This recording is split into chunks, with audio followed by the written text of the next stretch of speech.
Good morning students, my name is Amit Jain, chartered accountant और इस batch के लिए आपका इनकम टैक्स फैकल्टी। आज जो फ्रेंड्स ये वीडियो आप देखने वाले हो ये मेरे लाइव बैच का रिकॉर्डिंग है।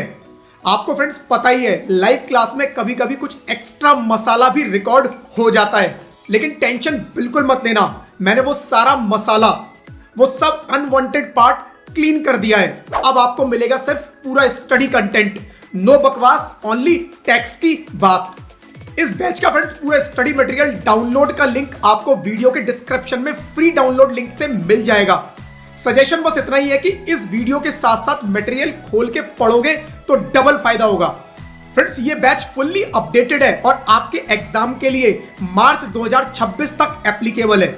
मतलब अगर आपका एग्जाम मार्च 2026 या उससे पहले है तो ये बैच आपके लिए है। So enjoy the lecture, practice regularly और एग्जाम में अपना बेस्ट देना। Friends, best wishes from my side, all the very best for your studies and exam. और फ्रेंड्स याद रखो, टैक्स टफ नहीं है, बस थोड़ा रफ लगता है जब तक आप उसे अपना दोस्त नहीं बनाते। चलिए फ्रेंड्स शुरू करते हैं। चलो जी, कंफर्मेशन आ गई है। Clear clear, great. Chapter start किया था फ्रेंड्स हम लोगों ने, right, provision for filing return of income and self assessment, right. आज दूसरा दिन है उसका और आज की क्लास बड़ी जल्दी खत्म हो जाएगी क्योंकि बहुत ज्यादा कुछ उसके अंदर बचा नहीं है, राइट। तो आज ये चैप्टर अपना क्लोज हो जाएगा। स्टार्ट करते हैं फ्रेंड्स जो रिमेनिंग प्रोविजन है जो हमारे रह गए थे, राइट। लास्ट हम लोगों ने जो किया था, लास्ट हमने application for allotment of permanent account number कि पैन नंबर की एप्लीकेशन आपको किस फॉर्म में देनी है, क्या डॉक्यूमेंट लगाने हैं, वो हमने बात किया, राइट। आज हम बात करेंगे friends quoting and authentication of Aadhaar and PAN as per section 139 6A 6B rule 114 BB। Any person depositing cash of 20 lakhs or more in one or more account in a financial year or is withdrawing cash 20 lakhs or more in a financial year with a banking company, cooperative bank, post office or its, right, or is opening a current account or cash credit account with banking company, cooperative bank, post office shall mention his Aadhaar number, PAN in such transaction and shall get it authenticated। क्या कह रहा है friends, आपको जब भी bank में cash जमा कराना है 20 लाख से ज्यादा का या विड्रॉ कराना है 20 लाख से ज्यादा, एक बार में नहीं, पूरे साल में टोटल, कभी 50,000 कराया, कभी 1 लाख कराया, राइट, आपको बैंक में अपना पैन देना पड़ेगा। दूसरा, बैंक में कभी भी अपना कोई करंट अकाउंट, राइट, या फिर कोई कैश क्रेडिट अकाउंट या कोई अकाउंट खुलवाते हैं तो उस केस में भी आपको अपना पैन नंबर देना है और उसको, राइट, पैन नंबर देना है, आधार नंबर देना है और उसको ऑथेंटिकेट भी करवाना है। ऑथेंटिकेट कैसे होता है, आपने देखा होगा आजकल आधार ओटीपी के थ्रू ऑथेंटिकेशन होती है। आप आधार नंबर देते हैं, एक आपके पास ओटीपी आता है और आप उसको ऑथेंटिकेट करवा सकते हैं। तो कोई भी मेथड हो सकता है ऑथेंटिकेशन का, बट आपको उसको ऑथेंटिकेट करवाना है। एक नॉर्मल सा सिंपल सा प्रोविजन, हम सबको पता है, इसके बिना आजकल बैंक में काम भी नहीं होते, ठीक है जी। Submission of return through tax return preparers, क्या है फ्रेंड्स ये स्कीम। सपोज फ्रेंड्स मुझे एक इनकम टैक्स की रिटर्न भरवानी है, मेरी कहीं सोर्सेज से इनकम आती है, मेरी इनकम टैक्स की रिटर्न है और मैं एक छोटा सा बिजनेसमैन हूं या मेरी छोटी सी सैलरी से इनकम है।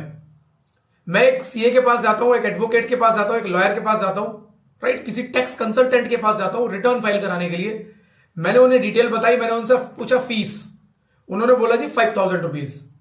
उनका मिनिमम अपना रेट है कि भाई 5,000 रुपए, लेकिन मेरे को ऐसा लगा कि भाई मेरा तो रिटर्न ही छोटी सी है, मेरा कुछ खास है नहीं, अब मैं उनसे फाइल नहीं करवा पा रहा, वो अपनी फीस नहीं कम कर रहे, क्या करूं। तो गवर्नमेंट ने बोला भाई आप एक काम करो, अगर आपका थोड़ा बहुत ही कुछ है, ज्यादा कुछ नहीं है, राइट, छोटी सी आपकी रिटर्न जानी है, बहुत ज्यादा आपकी डिटेल्स भी नहीं है, हम आपको टैक्स रिटर्न प्रिपेयर प्रोवाइड कर देंगे। वो टैक्स रिटर्न प्रिपेयर जिसको हम टीआरपी बोलते हैं, टीआरपी क्या करेगा, वो आपकी रिटर्न फाइल करेगा, राइट। तो गवर्नमेंट ने ऑथराइज कर रखा है कुछ लोगों को, टीआरपी बना दिया है और टीआरपी जो है हमारी रिटर्न फाइल करने में हमारी हेल्प करेगा, राइट। और उसका एक रेट फिक्स है कि वो इससे ज्यादा चार्ज नहीं कर सकता, मिनिमम, बेयर मिनिमम, बहुत नॉमिनल सा उसका चार्ज होता है, राइट। तो tax return preparer to support individuals with lower incomes और tax liabilities, the tax department has introduced tax return preparer scheme. Under this scheme, TRP are selected and appointed by the department to assist eligible individuals in filing their tax return. Eligible individuals, मतलब हर एक की return file नहीं होगी, eligible individuals. ठीक है जी। Qualification TRP की क्या होगी, वो ग्रेजुएट डिग्री होगी उसके पास, ग्रेजुएशन किसी भी स्ट्रीम में उसने किया हो, ग्रेजुएशन डिग्री होनी चाहिए। ठीक है जी। Not be a chartered accountant, एक सीए टीआरपी नहीं बन सकता, बहुत क्लियर है। ठीक है जी, एक सीए टीआरपी नहीं बन सकता, उसके पास ग्रेजुएशन डिग्री होनी चाहिए बस। Restrictions, individual whose accounts need to be audited are not permitted to use TRP services. जिस इंडिविजुअल के अकाउंट्स ऑडिट होना है, मेरी टर्नओवर 1 करोड़ से ज्यादा है, मेरी रिसीट्स 50 लाख से ज्यादा है, तो क्या मैं टीआरपी की सर्विस ले सकता हूं? Answer is no. अगर मेरा ऑडिट होना है तो मेरे को टीआरपी की सर्विस अलाउड नहीं है। क्यों? टीआरपी फ्रेंड्स जिसको अपॉइंट किया है वो एक ग्रेजुएट है, उसको लॉ की बहुत ज्यादा आइडिया नहीं है, उसको प्रोसीजरल एस्पेक्ट थोड़े बहुत बताए गए, उसको ट्रेन किया गया, अब उसको रिटर्न फाइल करनी आती है। रिटर्न फाइल करनी आती है का मतलब ये नहीं है कि फ्रेंड्स मुझे लॉ के सारे प्रोविजन आते हैं। बेसिक रिटर्न फाइल करना एक डिफरेंट थिंग है, राइट, जो कोई भी बड़ी आसानी से सीख सकता है। बट जब इसके अंदर कॉम्प्लेक्सिटी बढ़ती है तो हमें लॉ के डिटेल्ड प्रोविजन का आइडिया होना बहुत जरूरी है, अदरवाइज हम कोई उल्टी सीधी रिटर्न फाइल कर देंगे और उसके बाद एसएससी जो है वो नोटिस का रिप्लाई करता रहेगा, बड़ी मुसीबत आ सकती है। इसीलिए मना कर दिया गया कि जी अगर किसी एसएससी के ऊपर ऑडिट एप्लीकेबल है, इंडिविजुअल के ऊपर ऑडिट एप्लीकेबल है, तब वो टीआरपी की सर्विस नहीं ले सकता। सेम नॉन रेजिडेंट, एक नॉन रेजिडेंट भी टीआरपी की सर्विस नहीं ले सकता, क्योंकि नॉन रेजिडेंट के केस में फ्रेंड्स आप लोगों ने पढ़ा, सबसे पहले रेजिडेंशियल स्टेटस, फिर कौन सी इनकम टैक्सेबल होंगी कौन सी नहीं होंगी, राइट। नॉन रेजिडेंट के केस में बड़े ही डिफरेंट प्रोविजन है फ्रेंड्स कई जगह पर, राइट, टैक्स लॉज में। तो नॉन रेजिडेंट की रिटर्न भी थोड़ा कॉम्प्लेक्स रिटर्न होती है, इसीलिए उसको भी मना कर दिया कि सबसे पहले तो वो इंडिविजुअल्स की रिटर्न फाइल करेगा, इंडिविजुअल्स के अलावा किसी और की करेगा नहीं, फर्म कंपनी वो नहीं कर सकता, राइट। इंडिविजुअल्स में भी कौन? जिसके ऊपर टैक्स ऑडिट एप्लीकेबल ना हो और साथ में वो नॉन रेजिडेंट भी ना हो, यानी कि कोई कॉम्प्लेक्स रिटर्न है, राइट, और ऑडिट एप्लीकेबल होना है तो इन एनी केस ऑडिट कौन करेगा? एक सीए करेगा, सीए ऑडिट करेगा उसका, तो रिटर्न भी वो फाइल करवाने में उसकी हेल्प करेगा, राइट। तो वो प्रोफेशनल की सर्विस लेगा ही लेगा, इसीलिए नॉन ऑडिट केसेस इसको मिलेंगे, साथ में रेजिडेंट वाले केसेस इसको मिलेंगे, नॉन रेजिडेंट इसको नहीं मिलेगा, और जिसके ऊपर ऑडिट एप्लीकेबल है वो केस भी इसको नहीं मिलेंगे, राइट। कितना फीस मिलेगी?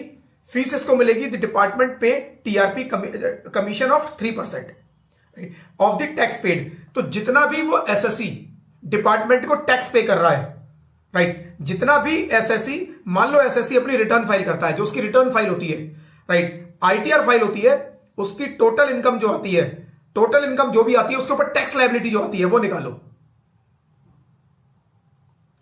टैक्स लायबिलिटी फ्रेंड सपोज आती है उसकी 50,000 रुपए, 50,000 रुपए एसएससी ने टैक्स लायबिलिटी पे की, तो उसके ऊपर 3% इसके ऊपर इसको कमीशन मिलेगा। 3% कितना हो गया जी? 3% हो गया 1,500 रुपए।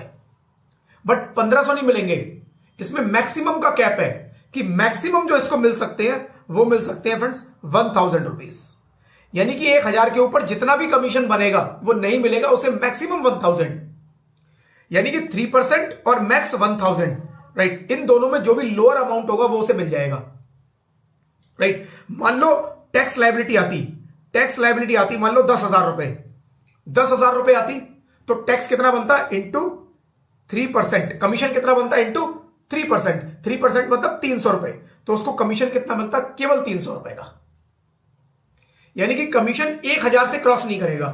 मान लो टैक्स आता कितना? 5,000 रुपए का, 5,000 का मतलब क्या हो गया?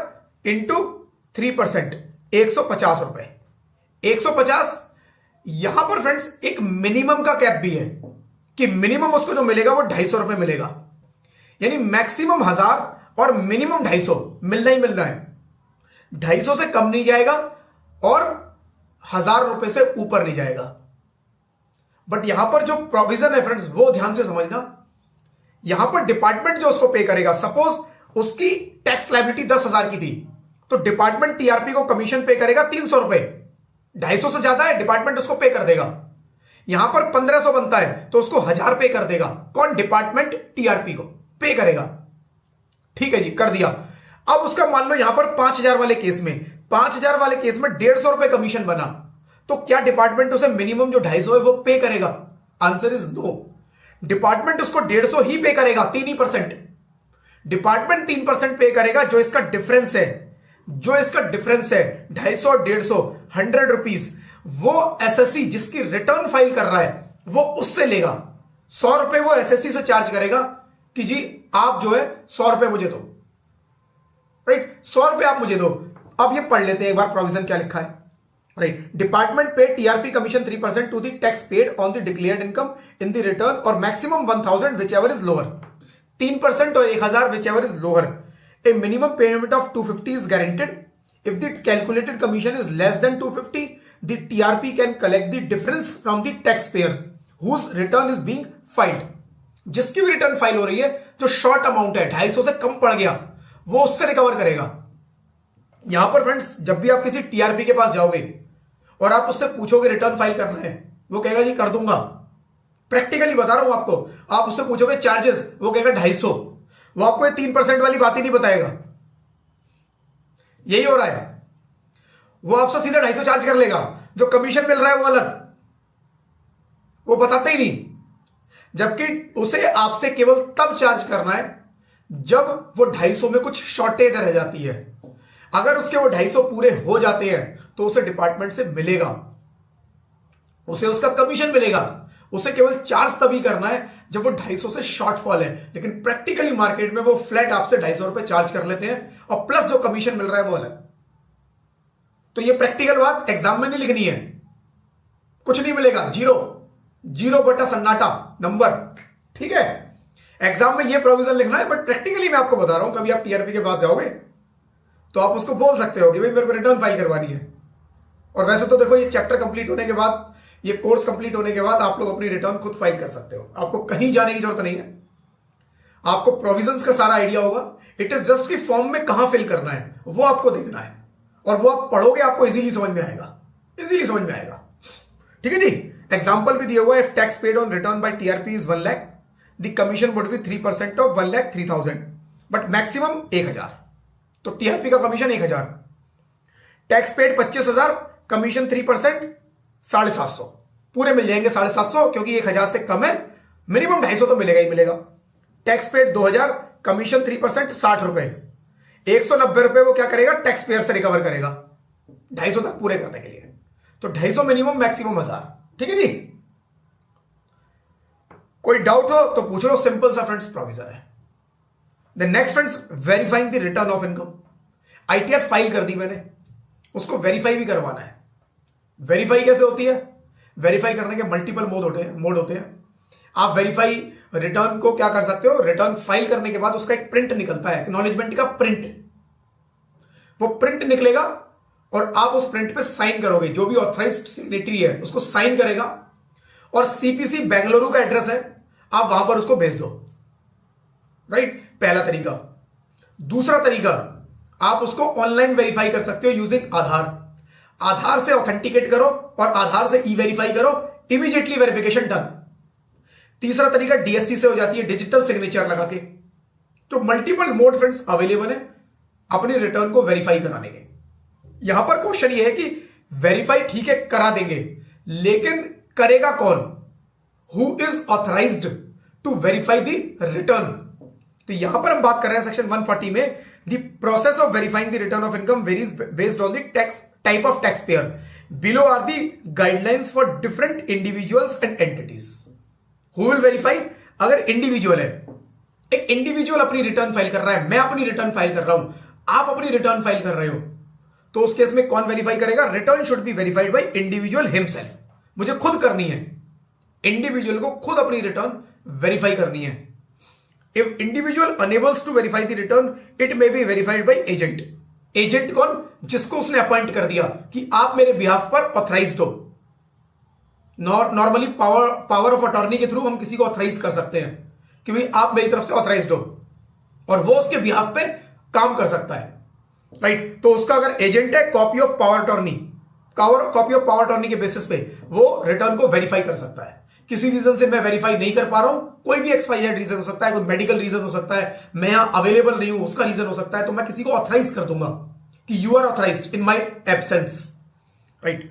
Then in case where the individual is mentally incapacitated, mentally उसको कुछ प्रॉब्लम है, वो नहीं कर सकता वेरीफाई, उसको आइडिया नहीं है, वो कैपेबल नहीं है, उस केस में return should be verified bye guardian. जो भी उसका गार्जियन होगा वो उसकी रिटर्न को वेरीफाई करेगा। अनदर कॉम्पिटेंट पर्सन या फिर कोई और competent person acting on behalf of the individual, या कोई और पर्सन जो उसके बिहाफ पे काम कर रहा है, या तो गार्जियन या उसके बिहाफ पे जो भी काम कर रहा है, उसके पेरेंट्स हो सकते हैं या जो भी हो सकता है, राइट।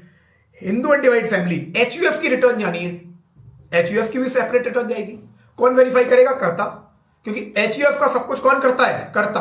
कौन करता है? कर्ता, ठीक है, कर्ता सब कुछ करता। इफ कर्ता इज एब्सेंट फ्रॉम इंडिया, कर्ता इंडिया के बाहर गया हुआ है, राइट, या मेंटली इनकैपेसिटेड, या return can not be verified bye, right, वो किसी भी एक्सवाइजेड रीजन से कर्ता नहीं कर पा रहा है, तो कोई भी एडल्ट मेंबर, मेल और फीमेल ऑफ द फैमिली, जो भी उस एचयूएफ का पार्ट है, मेल फीमेल जो भी हो फर्क नहीं पड़ता, कोई भी एडल्ट मेंबर रिटर्न को वेरीफाई कर सकता है, राइट। माइनर नहीं होना चाहिए, 18 साल या उससे ज्यादा का हो, राइट, वो उस रिटर्न को वेरीफाई कर सकता है। कर्ता मान लो उसकी वाइफ है, कर्ता की वाइफ यहां अवेलेबल है, वाइफ कर देगी। वाइफ भी नहीं कर पा रही है, उसके बच्चे कर सकते हैं जो कि उस एचयूएफ का पार्ट है, बट मेजर होने चाहिए, माइनर नहीं होने चाहिए, एडल्ट मेंबर होने चाहिए, राइट। कंपनी के केस में मैनेजिंग डायरेक्टर, कंपनी का जो एमडी होगा वो रिटर्न को वेरीफाई करेगा, right. If the managing director is unavailable, any director में वेरीफाई, एमडी नहीं है कोई और, कोई भी डायरेक्टर कर दे, नॉर्मली ऐसा ही होता है फ्रेंड्स, कोई भी डायरेक्टर वेरीफाई कर देता है रिटर्न को और वो एक्सेप्ट की जाती है। कंपनी के केस में कोई भी डायरेक्टर रिटर्न को वेरीफाई कर देता है, ठीक है जी। For non resident companies the return can be signed by companies agent. Non resident company है, सब लोग बाहर बैठे हुए हैं, कोई इंडिया में अवेलेबल नहीं है रिटर्न वेरीफाई करने के लिए, कोई बात नहीं, उनका जो इंडिया में एजेंट होगा कोई ना कोई, जो उनका ऑथराइज्ड रिप्रेजेंटेटिव होगा वो साइन कर सकता है, right. In case of companies in liquidation, companies in liquidation क्या होता है? कंपनी बंद हो रही है, कंपनी बंद हो रही है, राइट। अब कंपनी आगे कंटिन्यू नहीं करेगी। लिक्विडेशन के केस में क्या होगा? एक लिक्विडेटर अपॉइंट होता है जो कि लिक्विडेशन के प्रोसेस को पूरा करवाएगा, राइट। एक लिक्विडेटर अपॉइंट किया जाता है जो कि पूरे प्रोसेस को कंप्लीट करवाएगा जी, कंपनी की क्या एसेट्स है, लायबिलिटीज है, किसका कितना पैसा जाना है, कहां से कितने की रिकवरी होनी है, वो पूरा हिसाब करेगा, पूरे लिक्विडेशन प्रोसेस को वो हैंडल करेगा, राइट। तो वो कह रहा है लिक्विडेटर या और रेजोल्यूशन प्रोफेशनल, कोई रेजोल्यूशन प्रोफेशनल जो कि अपॉइंट किया हुआ है, रेजोल्यूशन प्रोफेशनल या फिर कोई लिक्विडेटर जो अपॉइंट किया हुआ है, वो कोई भी फ्रेंड्स, राइट, इसकी रिटर्न को वेरीफाई कर सकता है अगर कंपनी लिक्विडेशन में है और रिटर्न फाइल होनी है, ठीक है जी। फॉर्म के केस में managing partner normally working partner हो गया फ्रेंड्स, जो भी वर्किंग पार्टनर है, राइट, वो रिटर्न को वेरीफाई कर सकते हैं। If managing partner is unavailable, any partner, managing partner नहीं है कोई भी पार्टनर कर दे, प्रैक्टिकली ऐसे होता है, कोई भी पार्टनर कर देता है, राइट। बट एग्जाम में आपको ऐसा ही लिखना है कि पहले मैनेजिंग पार्टनर अवेलेबल नहीं है तो any partner. LLP, limited liability partnership, ये क्या होती है फ्रेंड्स? ये भी एक टाइप ऑफ फॉर्म है, एलएलपी टाइप ऑफ फॉर्म है, but it is registered with MCA, ministry of corporate affairs के साथ ये रजिस्टर्ड फॉर्म है। फॉर्म की रजिस्टर्ड फॉर्म बोलूंगा मैं इसको, फॉर्म की रजिस्टर्ड फॉर्म है LLP, limited liability partnership form, limited liability right partnership form. तो इसके अंदर क्या होगा फ्रेंड्स? रिटर्न कौन साइन करेगा? Designated partner, right. इसमें भी जो डेजिग्नेटेड पार्टनर जिसको डेजिग्नेट किया हुआ है वो इसको साइन कर सकता है। If designated partner is unavailable, any partner, same form वाला लगेगा यहां पर एलएलपी में भी, right.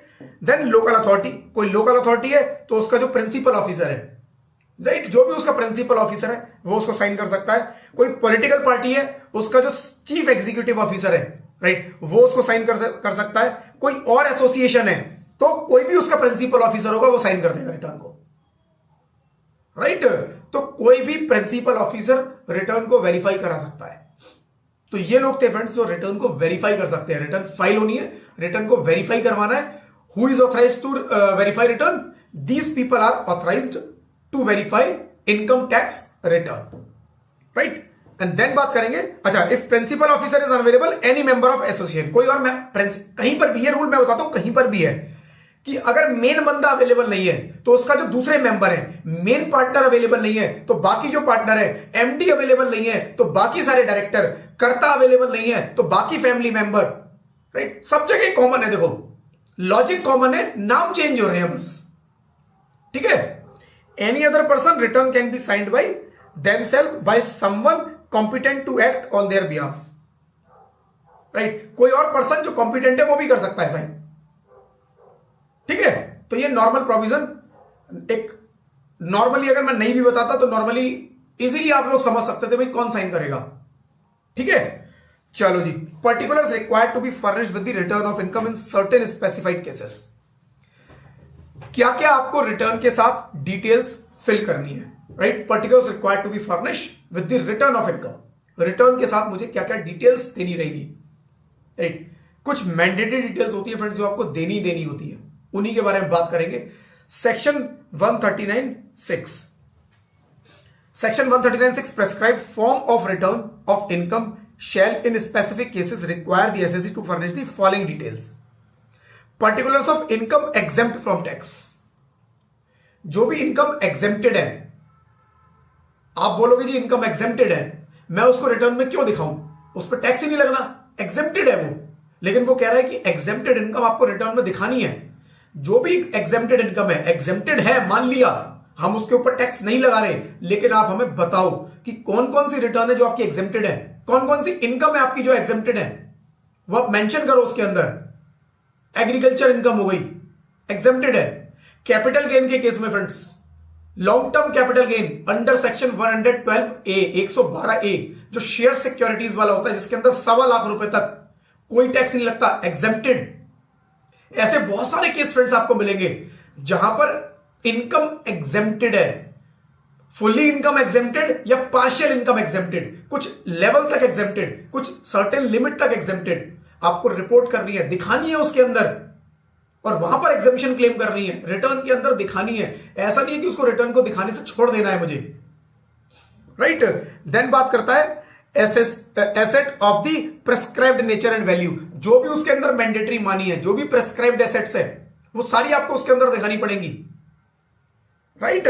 Bank account, cash credit held, cash card held, कोई भी आपके पास बैंक है या कोई भी आपके पास क्रेडिट कार्ड्स वगैरह है, वो आप उसके अंदर दिखाओगे, उसके अंदर उसकी डिटेल्स मेंशन करोगे कि क्या क्या बैलेंसेस है उसके अंदर, क्या नंबर, क्या बैलेंस, वो आपको दिखाना है।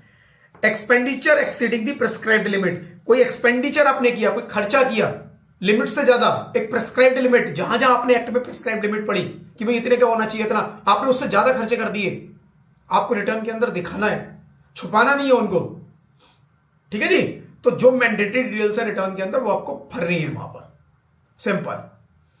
These details must be furnished along with the return in case as specified in the income tax rules. Income tax rules में इनके बारे में लिखा हुआ है, राइट। और जो आपसे मांगी जाएंगी वो डिटेल आपको उसके अंदर प्रोवाइड करनी है। Then particulars to be furnished with return of income in case of assessee engaged in business और प्रोफेशन। ये तो था जनरल सबके लिए, और ये स्पेशली किसके लिए है, बिजनेस एंड प्रोफेशन। सेक्शन 139(6) से, ये सेक्शन 139(6) और उसका एक्सटेंशन 139(6)A। बिजनेस प्रोफेशन के लिए स्पेशली ये डिटेल्स है जो उन्हें प्रोवाइड करनी है as per section 139(6)A। In case of assessee is right, in case of an assessee engaged in any business or profession, the prescribed form of return shall require the following information in addition to the details mentioned under section 139(6). 139(6) के अलावा ये और देनी है उनको detail. क्या है जी detail? Report of audit, अगर ऑडिट एप्लीकेबल है तो अपनी ऑडिट रिपोर्ट आपको सबमिट करनी है, right. SSC must furnish the audit report. मेरी टर्नओवर 1 करोड़ से ऊपर, मेरी रिसीट 50 लाख से ऊपर, मैं प्रोफेशनल हूं, ऑडिट होगा? यस ऑडिट होगा। कुछ केसेस में बच जाएगा, 1 करोड़ से ऊपर की टर्नओवर है, कुछ केसेस में बच भी सकता है। वो जब ऑडिट वाले चैप्टर पे आएंगे बिजनेस प्रोफेशन में, उस सेक्शन में पूरा डिटेल में बताऊंगा, राइट। उनको फर्निश करनी है क्या? ऑडिट रिपोर्ट ऑफ बिजनेस और profession if applicable, right. If the report has already been submitted before filing return, a copy of report should be provided along with proof of its submission. Right? आपको ये detail provide करनी है। Although friends, मैं आपको बता देता हूं, आगे लिखा भी है ये बात, कोई भी पेपर रिटर्न के साथ सबमिट नहीं होता। जब भी मैं बोल रहा हूं कि ये रिपोर्ट सबमिट करनी है, राइट, कोई भी पेपर सबमिट नहीं होता। जब भी मैं बोल रहा हूं ये रिपोर्ट रिटर्न के साथ सबमिट करनी है, रिटर्न के साथ कुछ नहीं जाएगा, रिटर्न के साथ सबमिट करनी है मतलब आपके फाइल में होनी चाहिए। वो ऑडिट रिपोर्ट सबमिट होती है वो सेपरेटली, ऑडिट रिपोर्ट सबमिट होती है सेपरेटली होती है, बट रिटर्न के साथ कुछ भी सबमिट नहीं होता। रिटर्न के साथ जब भी मैं बोलूंगा ये जाएगा तो उसकी कॉपी आपके पास होनी चाहिए, आपसे मांगी जा सकती है। जो नंबर मांगे जाएंगे वो नंबर आप रिटर्न के अंदर सबमिट करोगे, बट उस नंबर के पीछे जो बैकअप पेपर डॉक्यूमेंट है वो आपकी फाइल में होना चाहिए आपके पास, ठीक है। क्योंकि कोई भी पेपर रिटर्न के साथ नहीं जाता है, ऑनलाइन रिटर्न सबमिट हो जाती है। आप ऑनलाइन फॉर्म खुलता है, आप डिटेल फिल करते हो, सारा प्रोवाइड करते हो, सबमिट कर देते हो, ऑनलाइन ही वो वेरीफाई हो जाती है। तो पेपर कहां गया? कोई पेपर नहीं गया, बिल्कुल पेपरलेस है। उनको लगेगा, जरूरत लगेगी तो वो आपसे मांग लेंगे, ठीक है जी। Then particulars of business location, अपनी बिजनेस की लोकेशन आपको उनको बतानी है। SSC must provide detail regarding principal place of business, कि भाई आपका बिजनेस का प्लेस कहां पर है, वो आप एड्रेस वगैरह उनको प्रोवाइड करोगे, राइट। और profession information about all branches of business should also be included, आपकी जितनी भी ब्रांचेस है उनकी भी इंफॉर्मेशन उनको दो। Name and address of partners और मेंबर्स, जितने भी आपके पार्टनर्स हैं, मेंबर्स हैं, उनकी आप डिटेल प्रोवाइड करोगे, right? If SSC is partnership firm, the name and address of all partners must be furnished. Similarly, association of person, AOP, body of individuals, the name, address and share held by each member should be disclosed. तो सारे members की, सारे partners की detail भी आप return के अंदर fill करोगे, ठीक है। ये तो है फ्रेंड्स जो आपको डॉक्यूमेंट सबमिट करने हैं।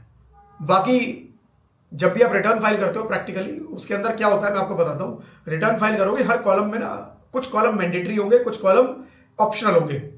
तो जितने भी एक्ट के अंदर लिखे हैं जो आपके एग्जाम में पूछे जा सकते हैं, प्रैक्टिकली जब आप फाइल करोगे तो आपको नहीं भी याद है अगर, तब भी आप कर लोगे, क्योंकि उसके बिना रिटर्न जाएगी नहीं, वो मैंडेटरी होंगे।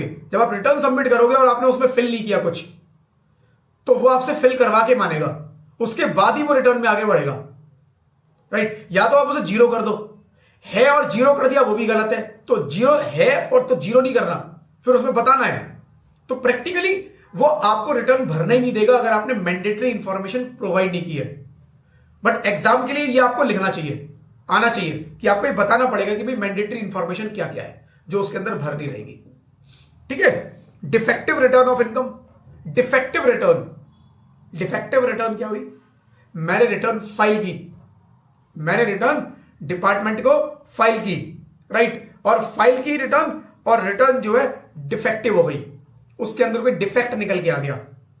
डिपार्टमेंट कह रहा है ये रिटर्न ही ठीक नहीं है, ये तो डिफेक्टिव है, राइट, ठीक करो इसे, करेक्शन करो, राइट। तो क्या है? Rectification of defective return. Under this section assessing officer has authority to require the assessee to rectify any defect in the return of income, right.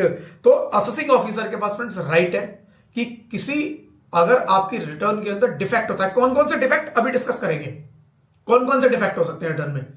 Assessing officer आपको बोल सकता है भाई आप जो है इस रिटर्न के डिफेक्ट्स को ठीक करो। प्रोसीजर क्या है? AO finds that return is defective, they will inform the SSC of the defect and give them 15 days to correct it. आपको नोटिस इशू कर देगा और बोलेगा जी 15 दिन के अंदर अंदर ये डिफेक्ट जो है आप ठीक करो, 15 दिन के अंदर डिफेक्ट ठीक करो, या फिर एसएससी में request an extension of this 15 days. SSC को लगता है किसी रीजन से 15 दिन में मैं नहीं कर पाऊंगा, वो असेसिंग ऑफिसर को रिक्वेस्ट करेगा, राइट। असेसिंग ऑफिसर अगर चाहे तो उस टाइम पीरियड को बढ़ा सकता है। वो कैसा है, कह सकता है जी 15 दिन दिए थे, 10 दिन और देता हूं, 25 देता हूं, चलो 20 देता हूं, 30 देता हूं, जो भी उसको ठीक लगेगा वो उस टाइम पीरियड को एक्सटेंड कर देगा, ठीक है जी। और आपको उस टाइम पीरियड के अंदर अपने डिफेक्ट को ठीक करना है।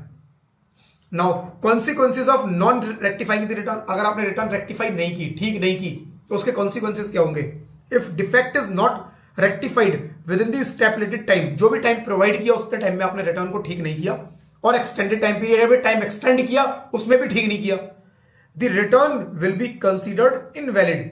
रिटर्न को फ्रेंड्स इनवैलिड मान लेंगे कि ये इनवैलिड रिटर्न है, और ये माना जाएगा कि आपने रिटर्न फाइल ही नहीं की है, ये अज्यूम कर लिया जाएगा एग्जैक्टली वैसे ही ट्रीटमेंट होगा जैसे आपने रिटर्न फाइल ही नहीं की हो। The result is same as if assessee had not filed a return at all. उसने रिटर्न फाइल ही नहीं की और बड़े खतरनाक फिर आपको पता है कॉन्सिक्वेंसेज है। रिटर्न फाइल नहीं की, इंटरेस्ट, पेनल्टियां सब पड़नी शुरू हो जाएंगी आपके ऊपर, right.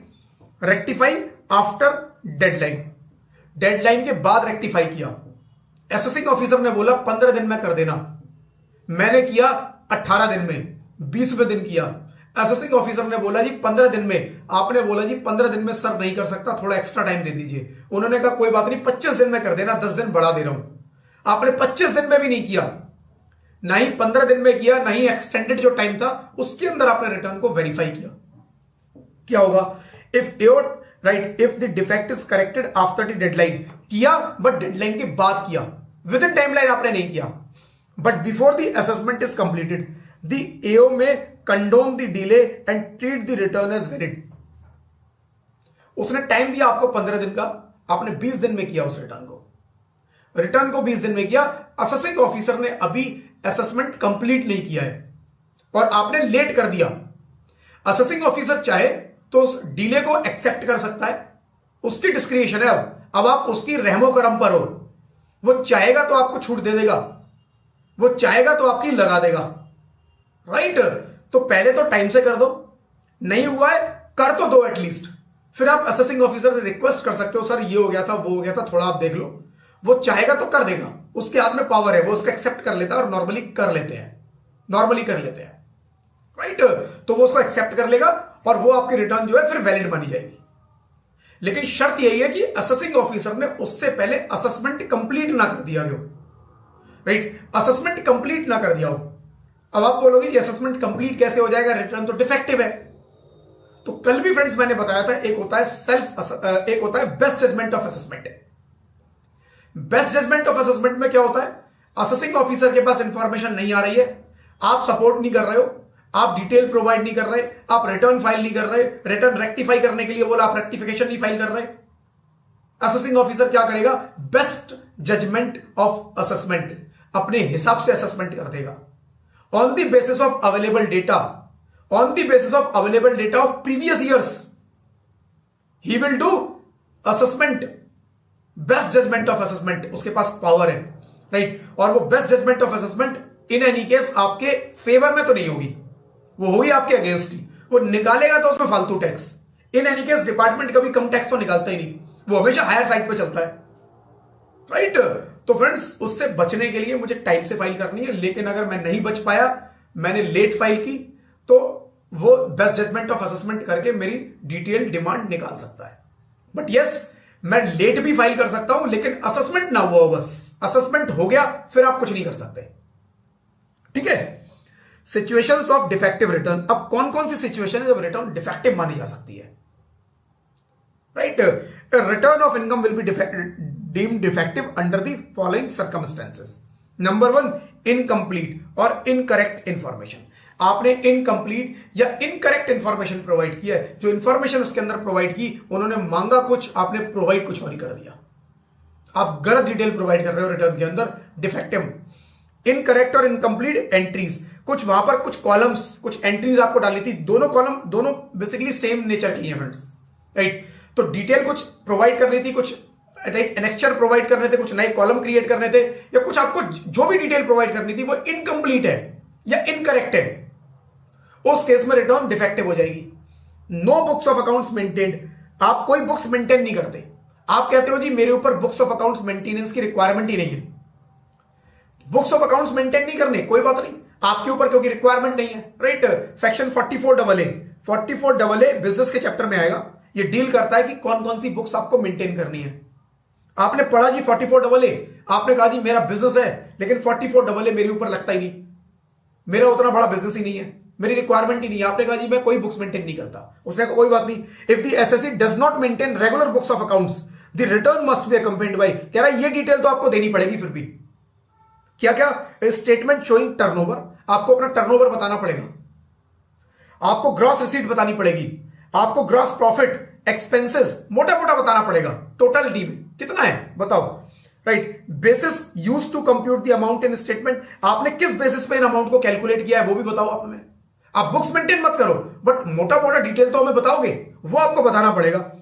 Accounts of sundry, right, accounts of sundry debtors, sundry creditors, stock in trade, cash balance at the end of financial year. Financial year के एंड में इनमें क्या क्या बैलेंसेस हैं आप वो हमें बता दो कि भाई कितना किसको देना है, कितना किससे लेना है, बैंक में कितना पैसा है और स्टॉक कितने का है आपके पास। आप हमें ये भी इंफॉर्मेशन बताओ। आप बुक्स मेंटेन मत करो लेकिन कुछ तो हिसाब दोगे, तो वो आपको मिनिमम ये हिसाब तो हमें देना ही है, राइट। और नॉर्मली फ्रेंड्स ये सारा हिसाब जो होता है ना ये बिजनेसमैन के लिए है।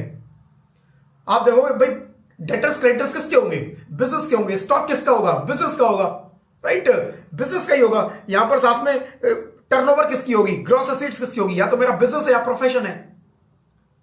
अदरवाइज तो ये एप्लीकेबल ही नहीं मेरे ऊपर। बुक्स ऑफ अकाउंट्स मेंटेन ही मुझे तब करने हैं। मैंने बताया था बुक्स कौन मेंटेन करेगा, या तो वो बिजनेस में है या इनकम अदर सोर्सेज में है। अदर सोर्सेज में भी कुछ जगह पर आपको बुक्स मेंटेन करनी है। ओनिंग एंड मेंटेनिंग रिसोर्सेज याद होगा, ओनिंग एंड मेंटेनिंग रिसोर्सेज।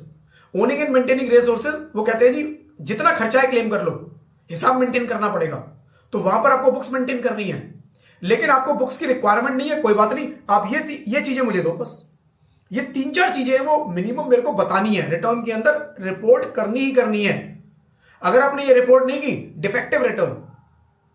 अगर जीरो है तो जीरो लिखो, ब्लैंक मत छोड़ो। कॉलम को ब्लैंक नहीं छोड़ना है, डिटेल ब्लैंक छोड़नी नहीं है। अगर नहीं है तो जीरो बोलो जी, नहीं है मेरी, खत्म बात, राइट। लैक ऑफ, एक सेकेंड फ्रेंड्स, एक second, lack of period of, lack of proof of tax payment if return is filed under section 139(8)(a) updated return. 139(8)(a) updated return. Updated return जहां पर मैं 24 महीने के अंदर असेसमेंट कंप्लीट, असेसमेंट ईयर पूरा होने के बाद 24 महीने के अंदर अंदर मैं रिटर्न अपडेट कर सकता हूं। मैंने फाइल नहीं की तब भी मैं अपडेटेड फाइल कर सकता हूं। मैंने ऑलरेडी फाइल कर रखी है और करेक्शन करना चाहता हूं तब भी मैं अपडेटेड फाइल कर सकता हूं। लास्ट क्लास में हम लोगों ने डिटेल में इसके ऊपर किया था। उसमें कुछ एडिशनल टैक्स लायबिलिटी आती है 25% की, अगर 1 साल के अंदर कर दूंगा, 12 महीने के अंदर अंदर कर दूंगा 25%, लास्ट के 12 महीने यानी कि 24 महीने में करूंगा तो 50% की एडिशनल टैक्स, राइट, उसी की बात कर रहा है, right. And does not include proof of tax payment as required section 140(b)। वो अपनी अपडेटेड रिटर्न फाइल करता है लेकिन पेमेंट जो है प्रूफ का, टैक्स की जो पेमेंट की है उसके प्रूफ ही प्रोवाइड नहीं करता। कह रहा है डिफेक्टिव रिटर्न, रिटर्न डिफेक्टिव हो जाएगी, राइट। तो इन सारे केसेस में फ्रेंड्स आपने प्रॉपर डिटेल प्रोवाइड नहीं की है, जो मैंडेटरी डिटेल्स थी वो आपने प्रोवाइड नहीं की, और आपने टैक्स की पेमेंट किया वो आपने प्रोवाइड नहीं किया, तो वो कह रहा है जी रिटर्न आपकी डिफेक्टिव हो जाएगी। असेसिंग ऑफिसर आपके ऊपर नोटिस इशू करेगा कि जी रिटर्न आपकी डिफेक्टिव है, उसके अंदर ये डिफेक्ट है, आपने ये डिटेल प्रोवाइड नहीं की। फिर 15 दिन का आपको टाइम देगा और आपको बोलेगा ये डिफेक्ट को ठीक करो। आप 15 दिन के अंदर रेक्टिफाई कर देना। नहीं कर पा रहे हो, एओ को रिक्वेस्ट करो कि सर मेरा कुछ ऐसा इशू है, लिखोगे उसके अंदर कुछ ऐसे रीजंस हैं, घर में मेरी शादी है, मेरी बेटी की शादी है, मेरी बहन की शादी है, कोई भी रीजन, जेन्युइन रीजन हो सकता है, बीमार हूं, बाहर हूं, राइट, ट्रेवल है, तो मैं नहीं कर सकता, वो उस टाइमलाइन को एक्सटेंड कर देगा, राइट। तो उस एक्सटेंडेड टाइमलाइन के अंदर मेरे को रिटर्न को रेक्टिफाई कर देना है। अगर मैं रिटर्न को रेक्टिफाई कर दूंगा वो मेरी रिटर्न ओके है। टाइम पीरियड निकल गया उसके बाद रेक्टिफाई की कर सकता हूं, यस कर सकता हूं, असेसमेंट ना हुआ हो बस। अगर असेसमेंट हो चुका है फिर कुछ नहीं कर सकता, ठीक है जी। तो this is basically defective return of income. Now self assessment. Self assessment क्या है फ्रेंड्स समझ लेते हैं, फिर पढ़ूंगा। पहले थोड़ा बैकग्राउंड बता देता हूं सेल्फ असेसमेंट। फ्रेंड्स पूरा साल मैंने काम किया, डिफरेंट सोर्सेस से मेरी अर्निंग आई। कौन कौन से सोर्सेस से आ सकती है मेरी? नंबर 1 सैलरी, नंबर टू मेरी आ सकती है house property, number 3 business profession, number 4 capital gain, right, number 5 other sources. इन सारे हेड से मेरी इनकम आ सकती है। सपोज निकाल लेते हैं, सैलरी से मेरी इनकम आई 10 लाख की, हाउस प्रॉपर्टी से 5 लाख की, बिजनेस प्रोफेशन से 5 लाख की, कैपिटल गेन से 5 लाख की, अदर सोर्सेज से भी 5 लाख की, राइट। कितनी हो गई जी? 5, 10, 15, 20 और 10, 30, 30 लैक्स की मेरी, राइट, 30 लैक्स की मेरी टैक्स लायबिलिटी हो गई, 30 लैक्स की मेरी इनकम हो गई। और कैपिटल गेन भी शॉर्ट टर्म मान लो, शॉर्ट टर्म नॉर्मल वाला स्लैब रेट लगता है, ठीक है, अभी मान लो थोड़ी देर के लिए। ये हो गई मेरी क्या? ये मेरी हो गई थी ग्रॉस टोटल इनकम। एक second friends, this is my gross total income. Then इसके ऊपर मैं चैप्टर 6A की डिडक्शन लूंगा, अभी मान लो नील है। देन टोटल इनकम मेरी 30 लाख की, ये मेरी 30 लाख की टोटल इनकम। अब इसके ऊपर मेरे को टैक्स कैलकुलेट करना है। 30 लाख पे कितना टैक्स बनेगा मेरा? 30 लाख पे बनेगा मेरा 4.5 लाख और 140, राइट, 5,90,000 रुपए, राइट, 5.90 लैक्स का मेरा टैक्स बनेगा। इसके ऊपर मेरा सरचार्ज, कोई सरचार्ज नहीं लगना, एजुकेशन सेस लगेगा, कितना लगेगा? 4%, 4%, 5,90,000 पे जोड़ दो जरा एक बार, मेरा कैलकुलेटर नहीं है मेरे पास, एक बार। अच्छा, मिल गया, राइट, 5,90,000 पे 4%, राइट, 2,36,000, कितना हो गया जी? 8,26,000 रुपए। अच्छा, 2,26 नहीं, 23,600 होगा ये, 23,600, रुक जाओ, 23,600 भी नहीं होगा, मैं कुछ गड़बड़ कर गया, रुक जाओ एक मिनट, राइट, ये हो गया 23,600, 590 प्लस 23,600, 6,13,600, ये मेरी टैक्स लायबिलिटी निकली। उसके बाद फ्रेंड्स मुझे क्या करना है, इसमें से रिड्यूस करना है क्या? टीडीएस। मैंने कुछ टीडीएस मेरा कटा था, मैंने कुछ एडवांस टैक्स भी पे किया था, मेरा वो भी डिडक्शन हुआ। एडवांस टैक्स ऑलरेडी मैं पे कर चुका हूं, राइट, एडवांस टैक्स पड़ा था, 4 इंस्टॉलमेंट में पे करना होता है। तो सपोज मेरा टीडीएस जो कटा था वो मेरा 2 लाख रुपए टीडीएस कटा हुआ है। एडवांस टैक्स मैंने ऑलरेडी दे रखा है, कितना दे रखा है जी एडवांस टैक्स? मैंने ऑलरेडी एडवांस टैक्स दे रखा है, सपोज 4 लाख रुपए का, 4 लाख रुपए का एडवांस टैक्स दे रखा है। ये 4,10,000 कर लो इसको, 4,10,000 कितना हो गया जी? 6,10,000 ऑलरेडी मेरे टैक्सेस पेड है, ये टीडीएस और ये एडवांस टैक्स मैं ऑलरेडी पे कर चुका हूं। बैलेंस कितना बचा? बैलेंस बचा मेरा 3,600 रुपए। रिटर्न फाइल कर सकता हूं इस बैलेंस को पे किए बिना? नो, पहले मुझे ये टैक्स पे करना है और उसके बाद ये टैक्स पे करूंगा, इस टैक्स पेमेंट की प्रूफ लगाऊंगा रिटर्न के साथ, उसकी डिटेल प्रोवाइड करूंगा और दिखाऊंगा जी पेड अंडर, एक सेकंड, और दिखाऊंगा जी पेड अंडर सेल्फ असेसमेंट 3,600 और टैक्स लायबिलिटी निल। तो ये जो फ्रेंड्स टैक्स पेमेंट होता है, सारी कैलकुलेशन करने के बाद, राइट, और जो भी मैं टैक्स, मेरा बैलेंस बचा जो मैं पे करूंगा, that tax is under self assessment. और ये जो वर्किंग सारी आप कर रहे हो, दिस इज सेल्फ असेसमेंट, कि मैं खुद से अपना असेसमेंट कर रहा हूं कि मेरे हिसाब से जी देखो ये मेरा बनता है, उसके ऊपर ये मेरी टैक्स लायबिलिटी आती है, ये मेरा टैक्स बना और बैलेंस अंडर सेल्फ असेसमेंट। मैंने अपना खुद का असेसमेंट किया और उस अंडर खुद के असेसमेंट में मेरी ये टैक्स लायबिलिटी और निकल के आई 3,600 रुपए की, ये भी मैंने पे कर दिया। This tax is called tax paid under self assessment.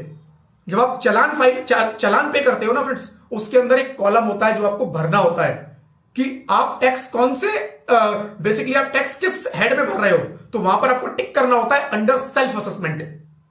और ये जो पूरा प्रोसेस है, this process is called self assessment.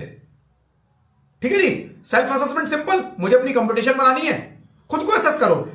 Officer आपको बाद में असेस करेगा। ऑफिसर आपको कब असेस करेगा? जब आप रिटर्न फाइल कर दोगे।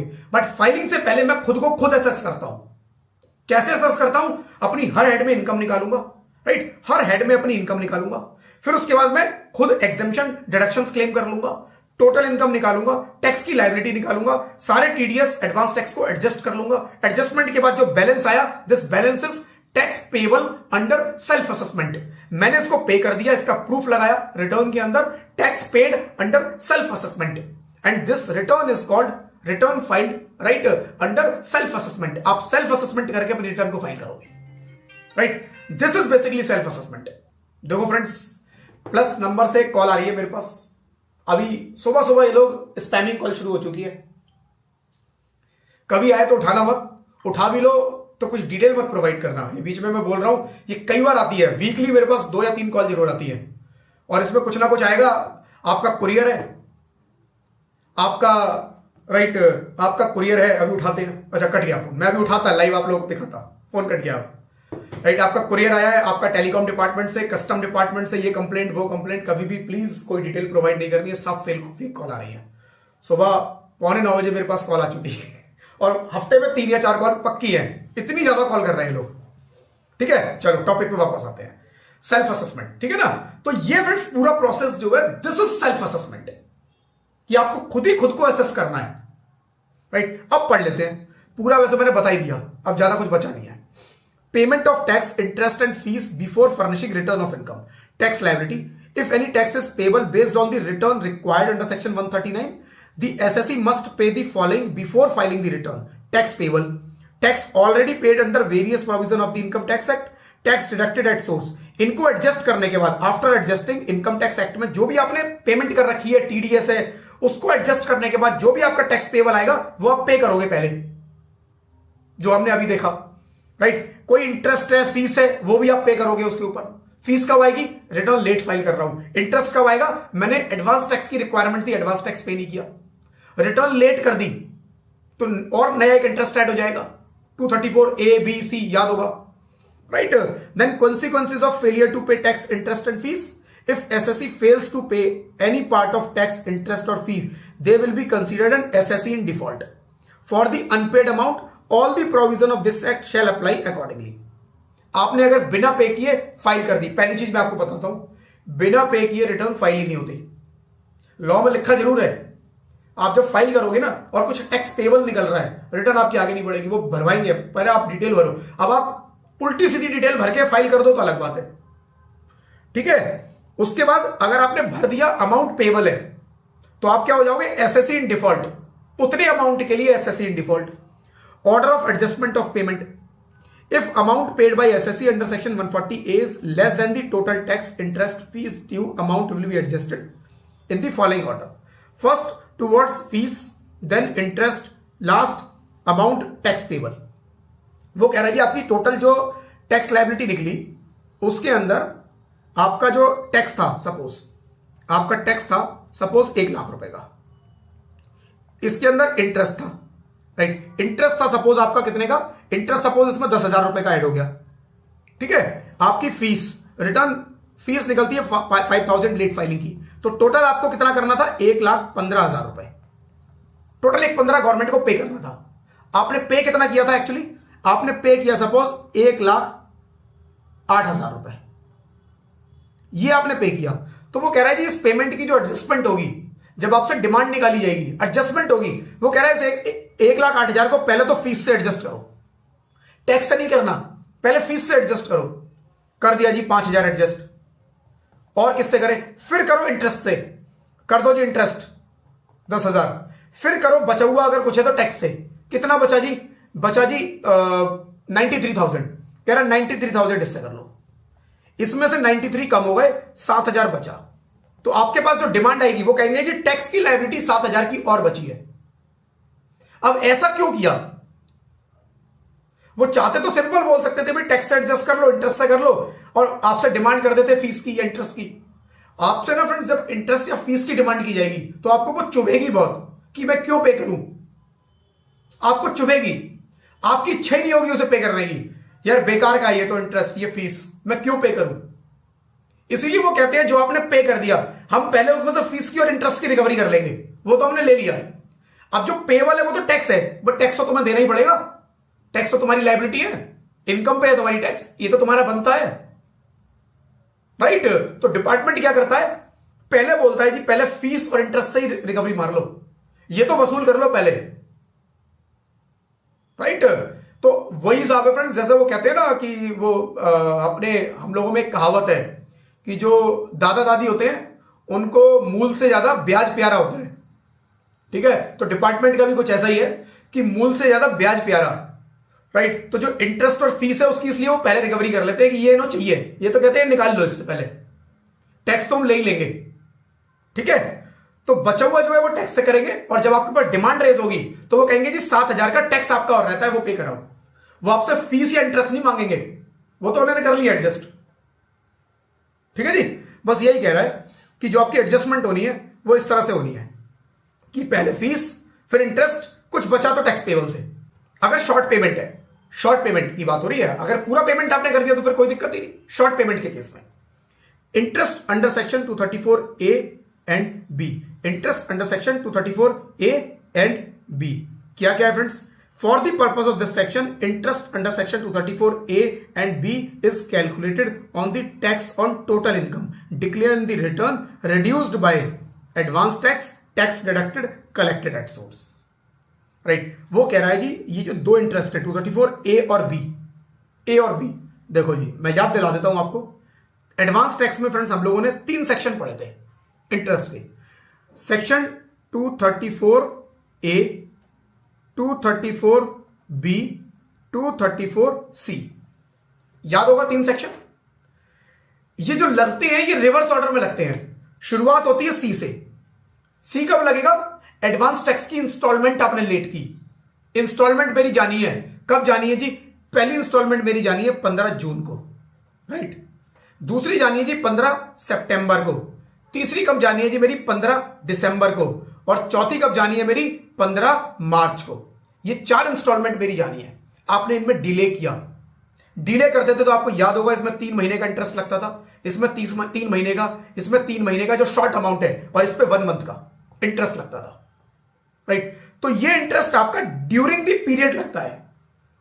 जब तक मेरा साल चल रहा है 31 मार्च तक ये लगता था, 31 मार्च के बाद इसका रोल खत्म। 31 मार्च के बाद 234C आता ही नहीं था पिक्चर में। फिर कौन आता था? 234 ए और बी। जो बचा, जो आपने पे नहीं किया, वो ए और बी चार्ज होते थे, राइट। तो ए और बी चार्ज होते थे। ए में मैं क्या चार्ज करता था और बी में क्या चार्ज करता था? बी में चार्ज करता था 1 अप्रैल ऑनवर्ड्स। मैंने जितना भी लेट किया पेमेंट, कोई मेरा एडवांस टैक्स पे होना था, टैक्स की लायबिलिटी थी, बट वो मैं लेट किया, मैंने पे किया जी 15 जुलाई को, तो 1 अप्रैल से लेकर 15 जुलाई तक का मुझे इंटरेस्ट पे करना होता था 1% पर मंथ, याद होगा, राइट। तो जब 1 अप्रैल से लेकर जब मैं एक्चुअली टैक्स की पेमेंट करूंगा तब तक का मुझे इंटरेस्ट देना होता था किसमें? 234 बी में, ठीक है। 234 बी। सपोज मैंने रिटर्न फाइल की कब? 15 दिसंबर। 15 दिसंबर मेरी रिटर्न फाइलिंग की डेट थी 31 जुलाई, ड्यू डेट 31 जुलाई, मैं फाइल कर रहा हूं 15 दिसंबर को, तो ये मेरा 1 अप्रैल से कब तक का लगेगा? 15 दिसंबर, ठीक है। 234 बी ए कब का लग रहा था? मैं रिकॉल करा रहा हूं आप लोगों को। 234 ए कब लगता था? ए लगता था अगर मैंने रिटर्न को ड्यू डेट के बाद फाइल किया।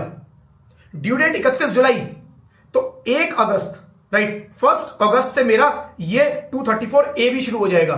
कब तक लगेगा? जब तक मैं टैक्स की पेमेंट करूंगा। कब तक? 15 दिसंबर तक। यानी 1 अगस्त से 15 दिसंबर 234 ए भी लग रहा है और 234 बी दोनों लग रहे हैं साथ में। ये इंटरेस्ट है, but penal interest. Penal interest मतलब पेनल्टी की फॉर्म में इंटरेस्ट लग रहा है। 234 ए पेनल्टी है एक तरह से कि भैया आपने रिटर्न की डेट भी निकाल दी तब भी आप टैक्स की पेमेंट नहीं कर रहे, पेनल इंटरेस्ट लगेगा। तो वो इन 234 ए और बी वाले इंटरेस्ट की बात कर रहा है। 234 ए और बी इस इंटरेस्ट की बात कर रहा है। दोबारा पढ़ लेते हैं एक बारी। Interest section 234AB. For the purpose of this section, interest under section 234A and B is calculated on the tax on total income declared in the return reduced by advance tax deducted at source. तो वो कह रहा है जी 234A और B की जो calculation आप करोगे कि भाई कितना आपको पे करना है, वो आप पहले क्या करना, अगर आपने कोई TDS और एडवांस टैक्स दे दिया है तो वो एडजस्ट कर लेना। टैक्स लायबिलिटी में इन दोनों को एडजस्ट कर लो। जो बैलेंस बचे 3600 रुपए, 3600 रुपए बैलेंस, अगर इसके ऊपर एडवांस टैक्स अभी भी आता है, राइट, एडवांस टैक्स अभी भी आता है, तो आपको फिर जो कैलकुलेशन करनी है वो इस अमाउंट पे करनी है, इस 6,13,000 पे नहीं करनी। बस इतना वो बोल रहा है कि जो इंटरेस्ट की कैलकुलेशन होगी वो टीडीएस और एडवांस टैक्स को एडजस्ट करने के बाद होगी, उससे पहले नहीं होगी। ठीक है जी। तो ये है फ्रेंड्स हमारा सेल्फ असेसमेंट, सेल्फ असेसमेंट कि आपको सेल्फ असेसमेंट करना है। और फ्रेंड्स इसके साथ ही हमारा चैप्टर जो है कंप्लीट हो जाता है। छोटी सी आज की क्लास थी, मैंने शुरू में बोल दिया था आज की क्लास थोड़ा शॉर्ट रहेगी। आपके कुछ डाउट्स है फ्रेंड्स वो पूछ लो, आज अपने पास आज बहुत टाइम है। ठीक है, छोटी सी क्लासेस पसंद आ रही है फ्रेंड्स, प्लीज वीडियो को लाइक जरूर कर देना।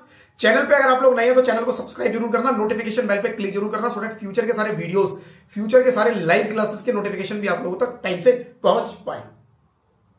Good morning Sudhir. हाँ जी, कुछ क्वेरी है फ्रेंड्स पूछ लो। आज का चैप्टर अपना छोटा सा था, ऑल्दो मैं लास्ट क्लास में भी करवा सकता था, राइट, बट वो फिर थोड़ा जल्दी जल्दी में हो जाता। नेक्स्ट चैप्टर से, नेक्स्ट क्लास से हम लोग कैपिटल गेन शुरू करेंगे। मैं आज भी कैपिटल गेन शुरू करा सकता था, लेकिन अभी मैंने नोट्स शेयर नहीं किया आप लोगों के साथ, तो मैं भी शुरू नहीं कराऊंगा। नेक्स्ट क्लास से ही करेंगे उसको। Next class capital gain. ठीक है जी, कैपिटल गेन के बाद बिजनेस एंड प्रोफेशन और उसके बाद सैलरी, 3 बड़े चैप्टर अब बैक टू बैक चलेंगे। करीब 16 क्लासेस लगेंगी, 16 क्लासेस लगेंगी तीनों में। कुछ क्वेरी है friends, you can ask your query. हाँ जी, कुछ क्वेरी है? मैं 2 मिनट वेट कर लेता हूं फ्रेंड्स। हाँ माधवी पूछो ना, जो भी क्वेरी है माधवी आप पूछो। एक क्वेरी आई है, for long term capital gain it is exempted up to 1.25 lakhs in new regime. पहली चीज तो 1.25 लैक्स जो है न्यू ओल्ड दोनों में है, 1.25 लैक्स ओल्ड और न्यू दोनों में मिलेगा। आगे लिखा है if it exceeds then can be claim in section 87A। देखो 87A में एक ही केवल सेक्शन की इनकम है जो नहीं मिलती, वो 112A। तो long term capital gain 112A, जो 1,25,000 की आप बात कर रहे हैं वो 112A वाला ही है, तो उस पर 87A नहीं मिलेगा, उसके अलावा सब पे मिल जाएगा। ठीक है, कैपिटल गेन में डिटेल में करेंगे हम, अगला चैप्टर अपना वही है। 87A केवल 112A की जो इनकम है, long term capital gain from shares and securities, जहां पर 1,25,000 की एग्जेम्पशन भी मिलती है आपको, 87A नहीं मिलेगा। टीडीएस एंड सैलरी समझ नहीं आ रहा है। Page 2 question 2, page 2 question 2 Madhavi इसी चैप्टर का है क्या? मेरे को एक बार बताना, इसी चैप्टर में है ये, किसी और चैप्टर की आप बात कर रहे हो? Sir we need to pay tax 2 times as income tax as TDS both on same income. नहीं, 2 बार क्यों देना है? आप इस एग्जांपल को देखो, आरोप इस एग्जांपल को दोबारा देखना। यस अनूप, कैपिटल गेन के नोट्स आज शाम तक मैक्सिमम अपलोड हो जाएंगे, राइट? आज शाम तक हो जाएंगे। आप ये देखो, मैंने एक एग्जांपल क्रिएट किया था, आरो ये एग्जांपल देख लेना आप। भाई मेरी सैलरी से इनकम थी, house property business profession, 5 sources की इनकम ले ली मैंने। ग्रॉस टोटल इनकम आई चैप्टर 6 से, टोटल इनकम टैक्स मेरा 5,90,000, एजुकेशन सेस जोड़ के 6,13,000। अब 6,13,000 को मेरे को 2 बार थोड़ी ना पे करना है, पे एक ही बार करना है, बट मैं किस्तों में पे कर रहा हूं, किस्तों में, इंस्टॉलमेंट में। अब वो इंस्टॉलमेंट डिफरेंट फॉर्म में हो सकती है। जैसे मैंने कुछ तो टीडीएस की फॉर्म में पे कर दिया।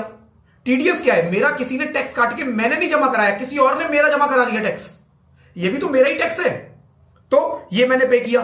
फिर खुद मैंने एडवांस टैक्स भी पे किया अपना, खुद का मैं एडवांस टैक्स भी अपना पे कर रहा हूं, राइट? तो ये क्या है? ये भी मेरा टैक्स है। तो जो बचा 6-10 के बाद 3600, ये बैलेंस में गवर्नमेंट को पे कर रहा हूं। अब ये मेरे चाहे अब अगर मेरा टीडीएस नहीं कटा होता मान लो, तो मैं यहां पर 3600 की जगह 2,03,600 पे करता। कुल मिला के मुझे 6,13,600 ही पे करना है, प्लस अगर इसके ऊपर कोई इंटरेस्ट बनता है वो इंटरेस्ट भी मुझे पे करना है।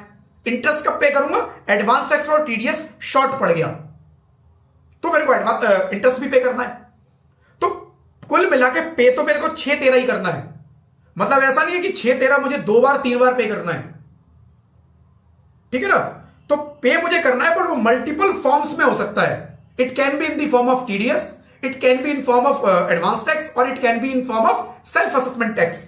ये सेल्फ असेसमेंट टैक्स हो गया कि मैंने अपना खुद असेसमेंट किया और लास्ट में इतने का टैक्स और निकल के आ गया। तो इनकम टैक्स की जब आप रिटर्न फाइल करते हो तो फाइनल कंपटीशन करते हो, वहां पर फाइनल कंपटीशन होती है। उस फाइनल कंपटीशन में आप निकालते हो जी इतनी टैक्स लायबिलिटी, इतनी ऑलरेडी पेड, किस फॉर्म में? टीडीएस में, एडवांस टैक्स में। बैलेंस बचा, ये मैं खुद पे कर देता हूं गवर्नमेंट को, उस चालान की डिटेल रिटर्न के अंदर लगाता हूं और रिटर्न मेरी फाइल हो जाती है, ठीक है?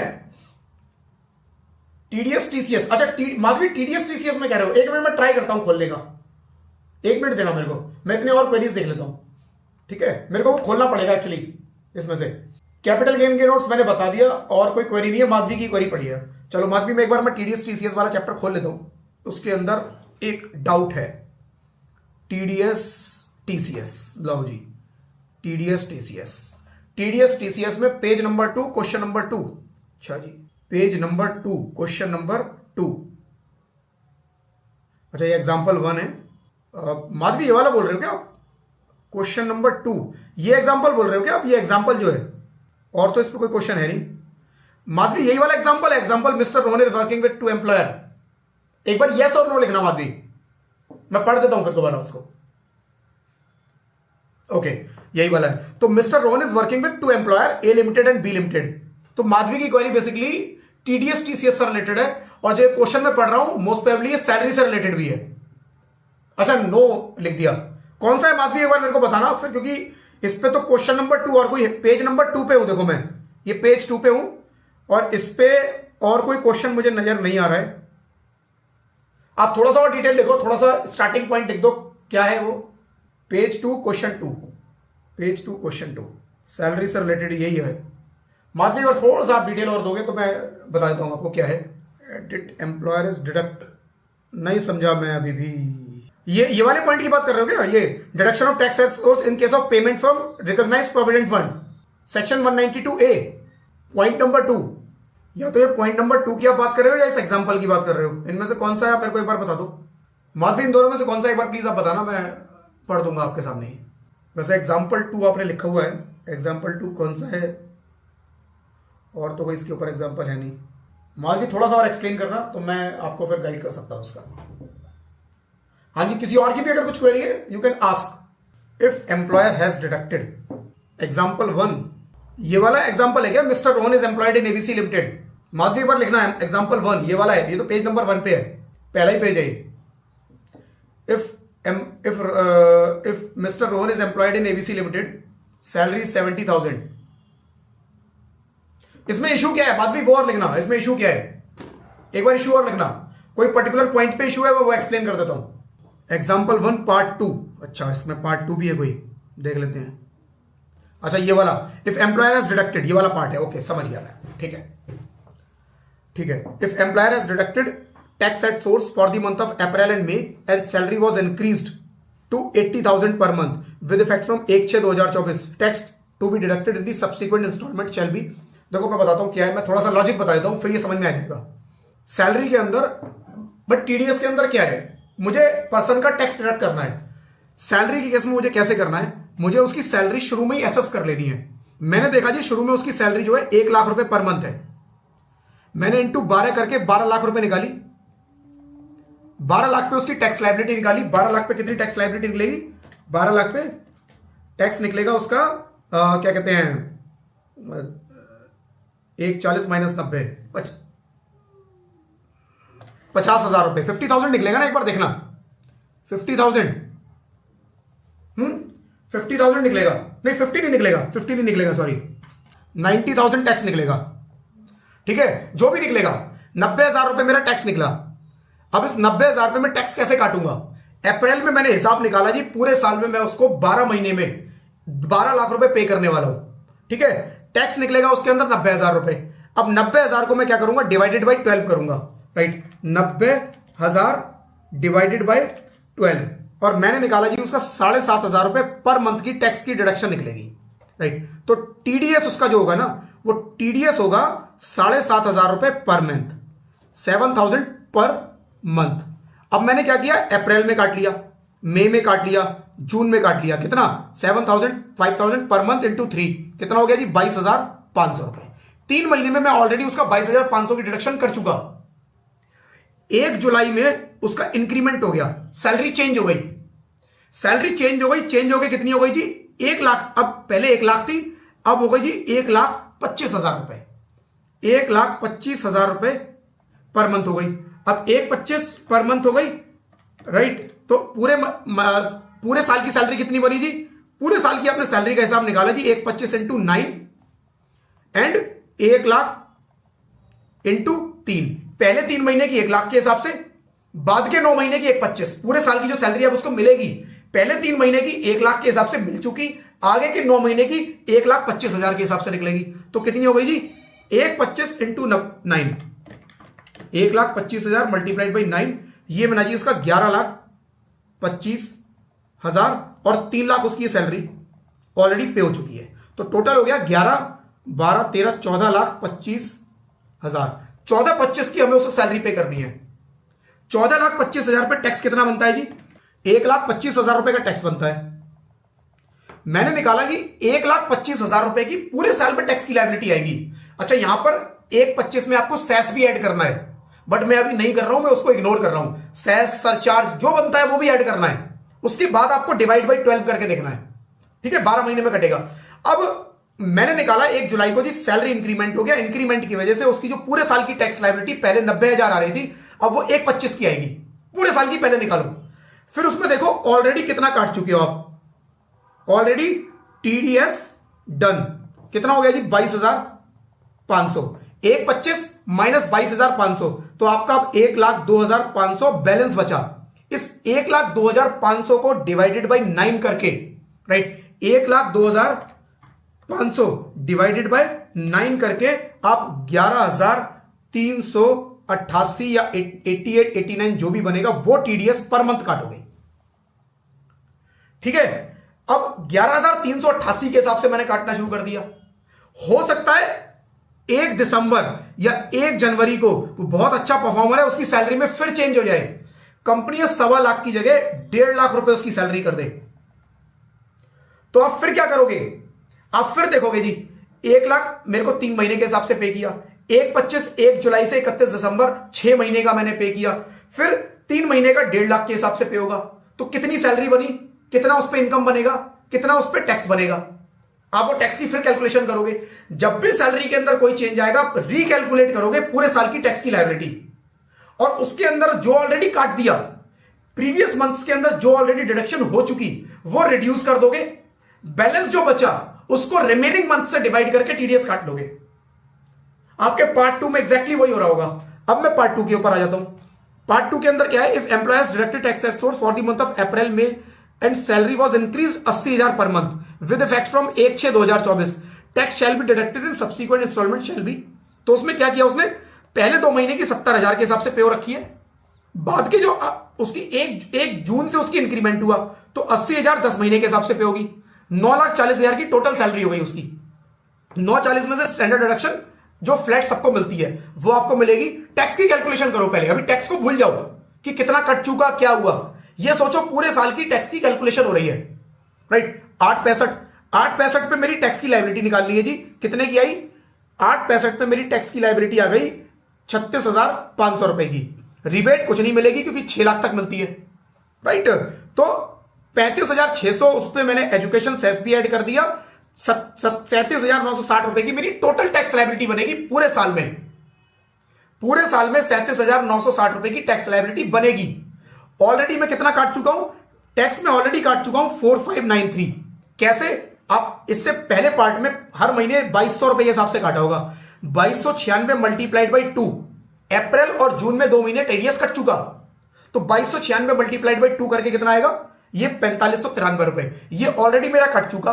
बैलेंस जो मेरा बचा, ये बैलेंस 10 महीने में डिडक्ट होगा, 33,366 डिवाइडेड बाई अब 10 करो क्योंकि 10 ही महीने बचे हैं, जितना balance tax divided by balance month, ये टीडीएस हर महीने इस बंदे का कटेगा। ठीक है, हर महीने ये टीडीएस कटेगा।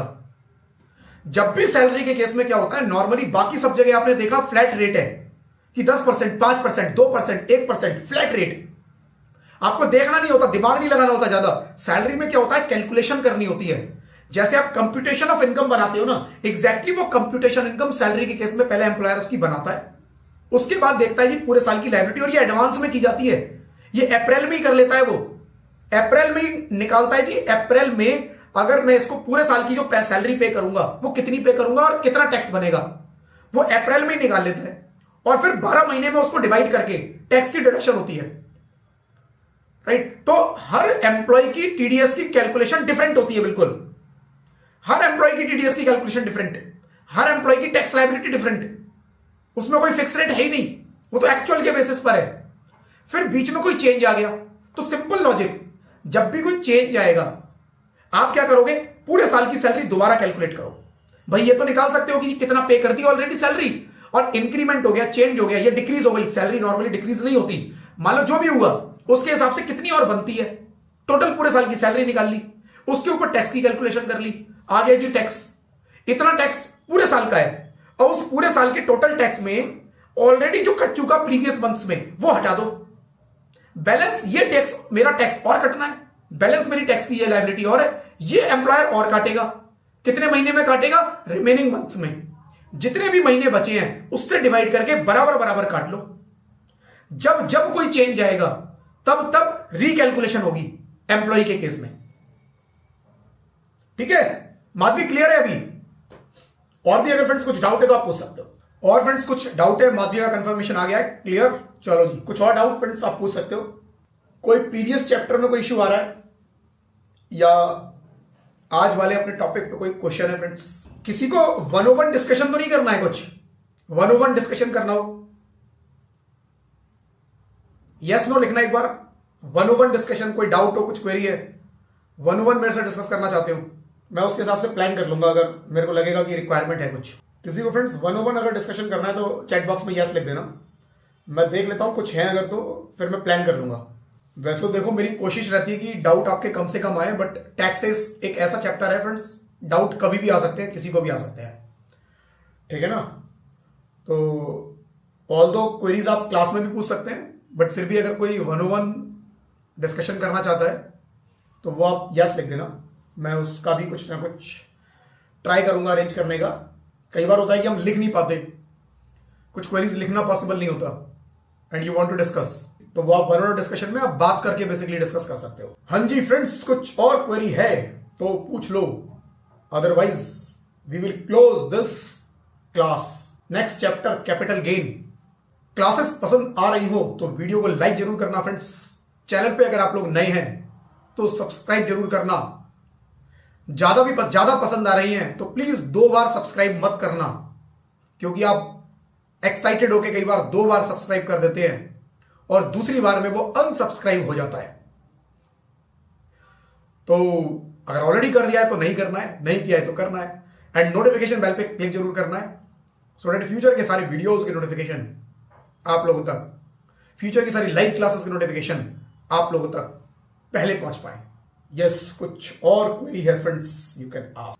ठीक है जी, कोई क्वेरी नहीं है, let's close this class for today. Thank you friends, thank you, bye bye. Next class में मिलेंगे फ्राइडे को, same time 8 o'clock with new chapter capital gain. Thank you friends, thank you, bye bye.